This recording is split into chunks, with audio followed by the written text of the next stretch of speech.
वह यूनिवर्सिटी से आने के बाद थकावट होने की वजह से सो जाती है। मगरिब की अज़ान के वक़्त उसकी आँख खुलती है। वह फ्रेश होकर नमाज़ पढ़ती है और फिर कमरे से बाहर नीचे का रुख करती है। वह सीढ़ियों से नीचे उतरती है, लेकिन सामने वाला मंज़र देखकर वह वहीं रुक जाती है। उसके चेहरे पर गुस्से के असरात नमूदार होते हैं। थैंक यू ज़ावियार इस गुलाब के लिए। सवेरा ज़ावियार के हाथ से गुलाब लेते हुए खुशी से चहकते हुए बोलती है। वैसे तो मुझे लाल गुलाब पसंद है, लेकिन तुम्हारे हाथ से सफ़ेद गुलाब भी मुझे अच्छा लगा। ज़ावियार अभी कुछ कहने लगता है कि नज़र सामने ज़विश पर पड़ती है, जो गुस्से से उन्हें ही देख रही होती है, और फिर खामोशी से चलते हुए किचन की तरफ चली जाती है। वह सवेरा को वहीं छोड़े ज़विश के पीछे किचन में आता है। ज़विश बेटी आप बैठो, मैं चाय बना देती हूँ आपको। सकीना आंटी उसे चाय का सामान निकालते हुए देखती हैं तो फ़ौरन से आगे बढ़ती हैं। नहीं आंटी, मैं खुद बना दूँगी, आपको थकने की ज़रूरत नहीं है। उसके लहजे में नरमी होती है। सकीना आंटी उनके घर की सबसे पुरानी मुलाज़िमा थी, जो कि उम्र में भी काफ़ी बड़ी थीं। अगर बना ही रही हो तो मेरे लिए भी बना देना। ज़ावियार उसके पीछे खड़े होते हुए कहता है, और ज़ावियार के आते ही सकीना आंटी किचन से बाहर चली जाती हैं। सवेरा को बोल दो, वही बना देगी। सामान गुस्से से ज़ोर-ज़ोर से पटकते हुए वह गुस्से से कहती है, बीवी तुम हो तो चाय वह क्यों बनाए? उसे उसका यह रूठा-रूठा अंदाज़ महफ़ूज़ कर रहा था। फूल देते हुए तो आपको यह बात याद न आई थी? वो उसकी आँखों में देखते हुए उसे कहते दोबारा चाय की तरफ मुतवज्जो हुई।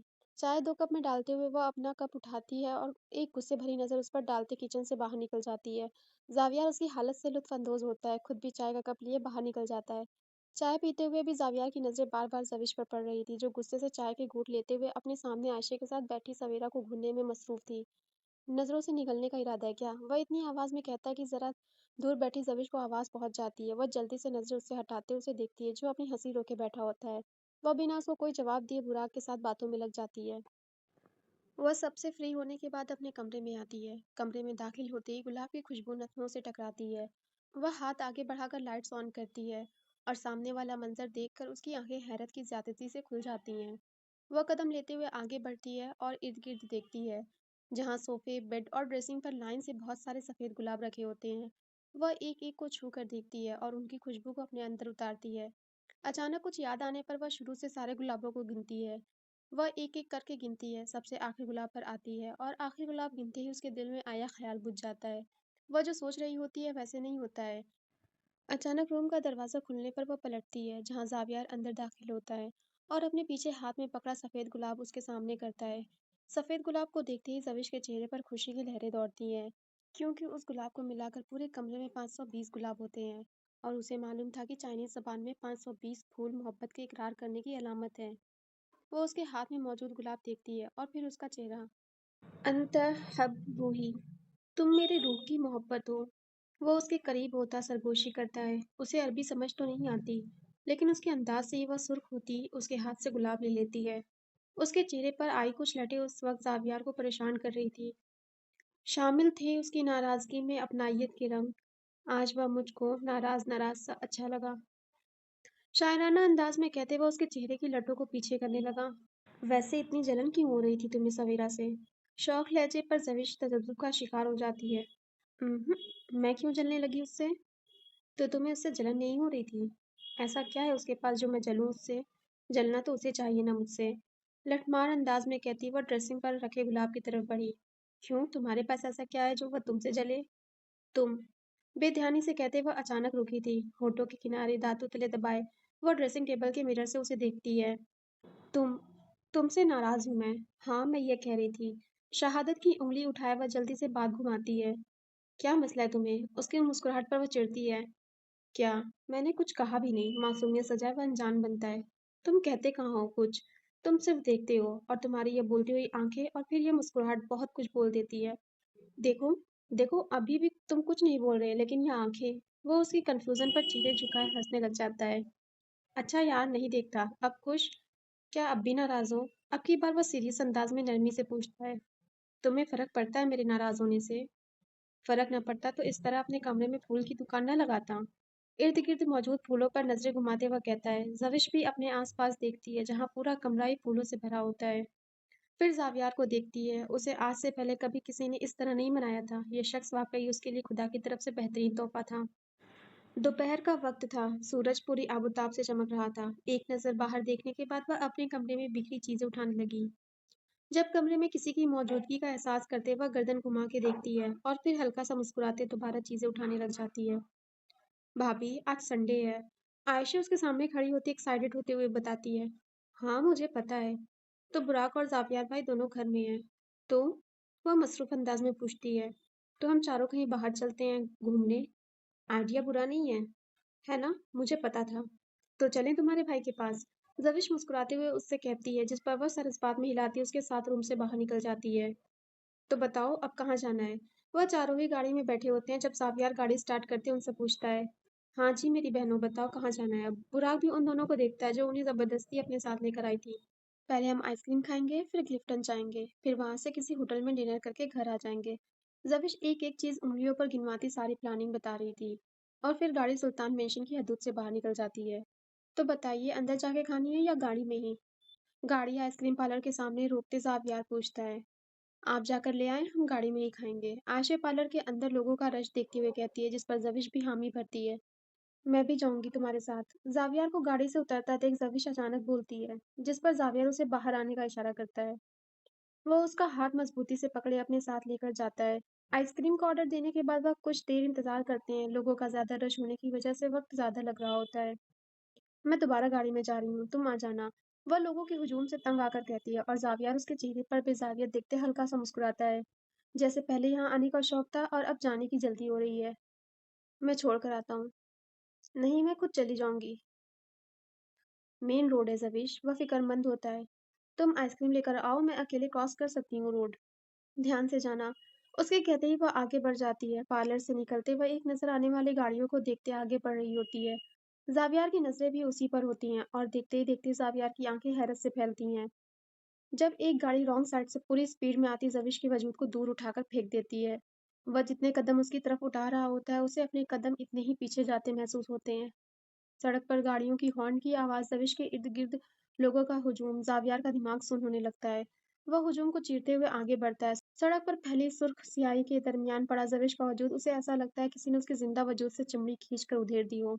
वह जविश को सीधा करते उसके गाल थपथपाने लगता है। जविश, जविश आंखें खोलो। वह अपनी मंदी मंदी आंखें खोले सामने वाले का चेहरा देखती है।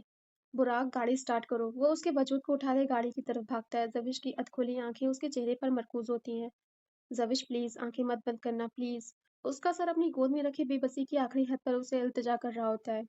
ज़विश मैं तुम्हें कुछ नहीं होने दूँगा, बस हम पहुँचने वाले हैं, प्लीज़ आँखें मत बंद करना। आँसू उसकी आँखों से निकलते ज़विश के चेहरे पर गिरते हैं। मरने का खौफ, सब कुछ छिन जाने का खौफ, बेबसी, दर्द, इल्तिजा, क्या कुछ न था उसके चेहरे पर। ज़विश के दिल ने शिद्दत से ख्वाहिश की थी कि काश वो ज़िंदा बच जाए और इस इंसान के साथ अपनी ज़िंदगी गुज़ार सके, लेकिन हर ख्वाहिश पूरी हो ज़रूरी तो नहीं। उसे अब मालूम हो रहा था कि मोहब्बत कितनी अनमोल शय है। ज़विश ने हाथ बढ़ाकर उसके चेहरे को छूना चाहा। उसके हाथ की हरकत देखते ज़ावियार ने जल्दी से उसका हाथ थामा। अपनी बंद पड़ती आँखों के साथ उसने उसे हल्की मुस्कुराहट के साथ देखा और फिर आँखों ने मज़ीद शफ़ाफ मंज़र देखने से इनकार कर दिया। खून काफ़ी बह चुका है, हमें अर्जेंट खून का इंतज़ाम करना होगा। पेशेंट का ब्लड ग्रुप क्या है? इमरजेंसी से बाहर आते आसिम ने जल्दी से दरियाफ्त किया। ए पॉज़िटिव। मेरा भी ए पॉज़िटिव है। तुम मेरा ब्लड ले सकते हो। ज़ावियार के जल्दी से कहने पर आसिम ने सर इस बात में हिलाया और ज़ावियार उसके पीछे बढ़ा। आसिम मेरे जिस्म से एक-एक कतरा ब्लड ले लेना, लेकिन उसे बचा लेना प्लीज़। ज़ावियार मिन्नत भरे लहजे में आसिम से कहता है। आसिम एक माहिर डॉक्टर और ज़ावियार का दोस्त भी होता है। आसिम एक नज़र उसकी बिखरी हालत देखता है, जो इस वक्त उस बच्चे की तरह लग रहा होता है जिससे उसका पसंदीदा खिलौना ले लिया जाए। और फिर वह उसके लिए रोता और मिन्नतें करता है। आसिम सर इस बात में हिलाते हुए कंधे पर हाथ रखता है। तकरीबन 1 घंटे से ज़्यादा वक्त हो चुका था और वह लगातार इज़्तिराब की सी कैफियत में ऑपरेशन थिएटर के सामने चक्कर लगा रहा होता है। नज़र बार-बार थिएटर के ऊपर जलती लाइट पर डालता है और फिर अपने ठंडे पड़ते हाथों को देखता है। इस वक्त कोई उससे पूछता कि इंतज़ार क्या होता है, तो वह बिलाशुबह बताता कि ऑपरेशन थिएटर के ऊपर जलती उस लाल लाइट को देखना, जहाँ अंदर आपका कोई बहुत अज़ीज़ ज़िंदगी और मौत की जंग लड़ रहा हो। अम्मी प्लीज़ नहीं रोएँ, कुछ नहीं होगा ज़विश को, आप प्लीज़ दुआ करें। हूरिया अपनी माँ को गले लगाए तसल्ली दे रही होती है। अपनी बहन की हालत देखते उसके खुद की आँखों से आँसू नहीं रुक रहे थे। बुराक एक नज़र सब पर डालता है। माहिनूर अपनी माँ के साथ बेतासुर चेहरा लिए, आँखों में आँसू लिए बैठी होती है। मेहताब और अहमद साहब दोनों एक जगह बेंच पर खामोशी से सर झुकाए बैठे होते हैं। रिहाना बेगम और आयशे भी एक दूसरे को सहारा दिए बैठी होती हैं।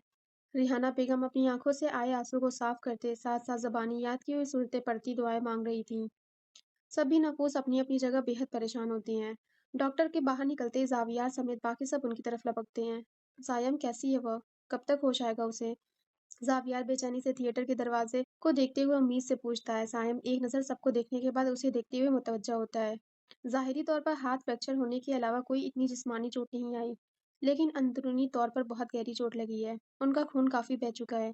हमने पूरी कोशिश कर ली है, लेकिन अगले 48 घंटे बहुत मुश्किल होने वाले हैं। अगर उन्हें होश आ जाता है तो ठीक, वरना आगे का जुमला कसरतन अधूरा छोड़कर जावियर के कंधे पर हाथ रखते दुआ की तायीद करते वह आगे बढ़ गया और हॉस्पिटल के कॉरिडोर में अचानक सन्नाटा छा गया। हाजरा, वह लड़खड़ा कर गिरती उससे पहले अहमद साहब ने जल्दी से उन्हें थाम लिया। यह क्या बोलकर गया है डॉक्टर? नहीं, मेरी ज़ोई को कुछ नहीं हो सकता।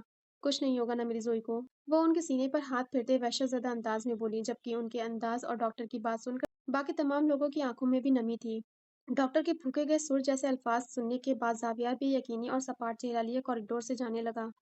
इर्द-गिर्द के लोग क्या बोल रहे थे, क्या कर रहे थे, उसे कुछ सुनाई नहीं दे रहा था। सुनाई दिया तो बस डॉक्टर के वो अल्फाज। वह गायब दिमागी से चलते हुए सीढ़ियों की तरफ बढ़ रहा था जब मुस्तफ़ा ने पीछे से उसके कंधे पर हाथ रखकर उसे रोका। कहाँ जा रहा है? वह सुन पड़ते दिमाग के साथ पलटा था। उसने मुस्तफ़ा को देखा जिसकी आंखों में नमी थी। वह यकदम ही मुस्तफ़ा के गले लगकर गहरी सांस लेने लगा। वह जो कब से खुद पर ज़ब्त किए बैठा था, उसके गले लगते ही बेआवाज़ उड़ने लगा। मुस्तफ़ा, उसको होश तो आ जाएगा ना? वह ठीक तो हो जाएगी ना? उसे कुछ हो गया तो मैं कैसे जीऊँगा यार? एक ही साथ बहुत से खदशे उसे लाहक होने लगे। मेरी गलती है सारी। मैं उसे ना जाने देता उस वक़्त, तो वह अभी मेरे साथ, मेरे पास होती। मैं क्या करूँ? मुझे साँस नहीं आ रहा है सही से, मेरा दिल फट रहा है, मैं उसे खोना बर्दाश्त नहीं कर पाऊँगा यार। वह मुझे ऐसे छोड़कर नहीं जा सकती यार। मुझे डर लग रहा है, मेरी ज़िंदगी का सबसे खूबसूरत तरीन हिस्सा उस वक़्त बेड पर बेजान पड़ा है। उसकी बिखरी हालत इस वक़्त काबिल-ए-रहम थी। मुस्तफ़ा ने उसे ज़ोर से गले लगाकर उसकी पीठ सहलाई। कौन कहता है मर्द नहीं रोता? मर्द रोता है जब उससे उसकी अज़ीज़ चीज़ छीन ली जाए। वह रोता है जब अज़ियत नाक़ाबिल बर्दाश्त हो जाए। वह रोता है जब उससे उसकी रूह का हिस्सा छीन लिया जाए। वह खुद के आंसू साफ करते हुए पीछे हुआ। कहाँ जा रही हो? मस्जिद। उस खुदा से उसे मांगने। कहते हुए वह वहां से निकल गया, जबकि मुस्तफ़ा उसकी पुश्त को देखते हुए खुद बाकी तमाम लोगों के पास कॉरिडोर की तरफ बढ़ गया। वह मस्जिद के सामने खड़ा हसरत से मस्जिद को देख रहा था। ऐसा नहीं था कि वह पहली बार आया है। वह रोजाना आता था नमाज पढ़ने, उस खुदा की इबादत करने, लेकिन आज वह उस दर पर अपनी अजीज चीज मांगने आया था। छोटे मगर मजबूत कदम उठाते वह अंदर गया। वज़ू करते हुए भी उसकी आँखों के सामने उसका खून से लथपथ चेहरा आ रहा था और दिमाग में डॉक्टर के कहे अल्फाज गूंज रहे थे। वज़ू करने के बाद उसने जानेमाज़ बिछाई और नफ़िल अदा किए। सलाम फेरने के बाद वो वहीं बैठ गया। दुआ के लिए हाथ उठाए अपने कांपते हाथों को देखा और फिर चेहरा उठाकर आसमान को देखा। वह उम्मीद भरी नज़रों से आंखों में ढेरों आंसू लिए आसमान को देख रहा था और फिर सजदे में जाते ही आंसू का न रुकने वाला सिलसिला शुरू हो गया। ऐ खुदा, मैंने तुझसे कभी कुछ नहीं मांगा, लेकिन आज मैं तुझसे अपनी ज़िंदगी माँग रहा हूँ। मैं तुझसे तेरी बनाई हुई मखलूक की सेहत माँग रहा हूँ। खुदाया, तू जानता है मैं उससे कितनी मोहब्बत करता हूँ। तो प्लीज़ उसे मुझे दे दे। तो प्लीज़ उसे मुझसे दूर न करना। मैं कैसे जीऊँगा उसके बिना? मेरी साँसें, खुशियाँ सब उस शख्स से जुड़ी हुई हैं। तूने मुझे बिना माँगे उसे दिया था, अब ऐसे न छीन उसे। खुदाया, उस शख्स को मुझे लौटा दे। वह आँसू बहाता अपने दिल का हाल उस खुदा को बता रहा था जो सेहत, ज़िंदगी और खुशियाँ देने वाला रब है। वह जानता था कि वह किसी की दुआएँ रद्द नहीं करता, वह सबकी सुनता है। कई लम्हे आँसू बहाने के बाद वह उठ बैठा और हथेलियों से आँसू साफ करते मस्जिद से बाहर निकले, रुख दोबारा अस्पताल की तरफ किया। पेशेंट के पास 1 या 2 लोग रुक सकते हैं, इससे ज़्यादा नहीं। यह अस्पताल की पॉलिसी के खिलाफ है। आप सब यहाँ प्लीज़ रश न लगाएँ। मैं ज़ोई को छोड़कर कहीं नहीं जाऊँगी। हाजरा बेगम आँसू साफ करती यकदम बोली थी। तुम उन सब के साथ घर जाओ, मैं और ज़ावियर यहीं हैं। अहमद साहब ने उन्हें नरमी से समझाया। अंकल, आप सब चले जाएं, मैं ज़ावियर के साथ यहाँ रुक जाता हूँ। आप सब सुबह आ जाइएगा। मुस्तफ़ा ने सबको देखते हुए कहा, जिस पर मेहताब साहब के समझाने पर तमाम लोग घर चले गए। सबके जाने के बाद मुस्तफ़ा ने बेंच पर सर झुकाए बैठे ज़ावियर को देखा और फिर खुद भी उसके पास आ बैठा। मुस्तफ़ा ने उसके कंधे पर हाथ रखते हौसला देना चाहा। अगर इसे कुछ हो गया, फिर क्या करूँगा मैं? सर झुकाए वह हल्की सी आवाज़ में बोला था, कुछ नहीं होगा उसे। कुछ नहीं होगा। उस खुदा पर यकीन रखो, अगर वह आज़माइश में डालता है तो उससे बाहर निकलने के वसीले भी पैदा करता है। वह पूरी रात उसी तरह बेंच पर बैठा रहा। आस-पास क्या हो रहा था, क्या नहीं, उसे किसी बात की कोई परवाह नहीं थी। वह पूरी रात सिर्फ़ उसकी ज़िंदगी की दुआएँ करता रहा। बेटा, तुम दोनों घर चले जाओ, कुछ देर बाद आ जाना। पूरी रात भी यहीं थे। मैं और बुराक यहाँ हैं। अहमद साहब ने अपने सामने खड़े मुस्तफ़ा को कहते नज़र ज़ावियार पर भी डाली थी। नहीं, जब तक ज़विश को होश नहीं आ जाता, मैं कहीं नहीं जाऊँगा। ज़ावियार ने उन्हें नरमी से जवाब दिया और दोबारा बेंच पर जा बैठा। अहमद साहब ने उसकी बिखरी हालत देखी और उसके आगे वह कुछ न कह सके। सुबह से रात हो चुकी थी और ज़विश को अभी तक होश न आया था। डॉक्टर, वो पेशेंट को सांस लेने में प्रॉब्लम हो रही है। एक नर्स आईसीयू से भागते हुए बाहर आते ही सामने खड़े डॉक्टर से कहती है, जिसकी बात सुनते ही डॉक्टर आईसीयू की तरफ बढ़ते हैं। नर्स की बात सुनते सभी लोग परेशानी से एक दूसरे को देखते हैं। जावियर बेचैनी से आईसीयू के बाहर चक्कर काट रहा होता है। जब अंदर से डॉक्टर को आता देखकर वो उनकी तरफ मुड़ता है। कॉन्ग्रेचुलेशन, पेशेंट को होश आ गया है, वह अब खतरे से बाहर है। कुछ देर में आप उनसे मिल सकते हैं। डॉक्टर के कहे अल्फाज पर सभी ने सुख का सांस लेते खुदा का शुक्रिया अदा किया। जावियार को यूं लगा जैसे किसी ने उसे तपते सहरा से निकालकर छांव में रखा हो। जहां बाकी तमाम लोग जविश से मिलने वार्ड की तरफ जाने लगे, वहीं जावियार ने मस्जिद का रुख किया। जविश जब से होश में आई थी, उसके माँ-बाप उसके सिरहाने बैठे प्यार कर रहे थे। उसके सभी अजीज रिश्ते उसके पास थे, लेकिन उसकी नज़रें उसे ढूंढ रही थी, जिसके चेहरे पर उसने खुद से दूर जाने का खौफ देखा था। लेकिन वह उसे कहीं नजर न आया। नर्स के कहने पर सभी लोग वार्ड से बाहर आ चुके थे। जावियाल मस्जिद से शुक्राने की नफिल पढ़ने के बाद दोबारा अस्पताल में लौटा था। बेटा, तुम घर जाकर आराम कर लो, कल से यहीं हूँ। अब तो सफीश को भी होश आ गया है। अहमद साहब ने एक बार फिर उसे घर जाने का कहा। उनके इस तरह कहने पर बुराक और मुस्तफ़ा दोनों ने एक दूसरे को देखते हुए गहरा सांस खारिज किया, क्योंकि वह दोनों ही उसका जवाब जानते थे। नहीं अंकल, मैं बिल्कुल ठीक हूँ। इस वक्त मुझे घर के उस कुशादा कमरे से ज्यादा अस्पताल के इस वार्ड में सुकून आएगा। उसके नरम लहजे और मुअद्दब अंदाज में दिए गए जवाब पर अहमद साहब ने नरम मुस्कुराहट के साथ उसके कंधे पर हाथ रखा। उनके बाद अगर कोई उनकी बेटी से सबसे ज्यादा मोहब्बत करता था, तो वह जावियार था। वार्ड का दरवाजा खोलते वह अंदर आया, जहां सामने उसका नाजुक वजूद मशीनों में जकड़ा हुआ था। वह दवाइयों के जेर असर सो रही थी। पास में रखे स्टूल को आगे खींचते वह उसके बेड के करीब बैठ गया। नजर उसके ड्रिप लगे हाथ पर गई। उसने एहतियात से उसके हाथ को अपने हाथों में थामा। बहुत नरमी से वह उसके हाथ पर अपना अंगूठा ट्रेस करने लगा। नजर उठाकर उसके चेहरे को देखा, जहां माथे पर पट्टी बंधी हुई थी। वह किस कदर तकलीफ में थी। जावियार की आंखों से बेख्तियार आंसू निकले। अपना हाथ बढ़ाकर उसकी बंद आंखों पर अपनी उंगलियों की पोरे से छूते वह उसे महसूस करने लगा। वह उससे दूर नहीं गई थी, वह उसके करीब है, बेहद करीब। यही सोच उसके अंदर तक सुकून फैला रही थी। उसके दिल पर एक बोझ सा था जो उतर गया था। दुनिया में कोई भी लड़की चाहकर भी जाविया सुल्तान के दिल में वह मकाम हासिल नहीं कर सकती, जो जविश शाह ने बिना चाहे हासिल किया था। गुजरी रात के साथ वह मबहूत सा उसके चेहरे को देखते एक एक नक्यूश को हिफ्ज कर रहा था, और उसी दौरान वह खुद भी नींद की वादियों में उतर गया।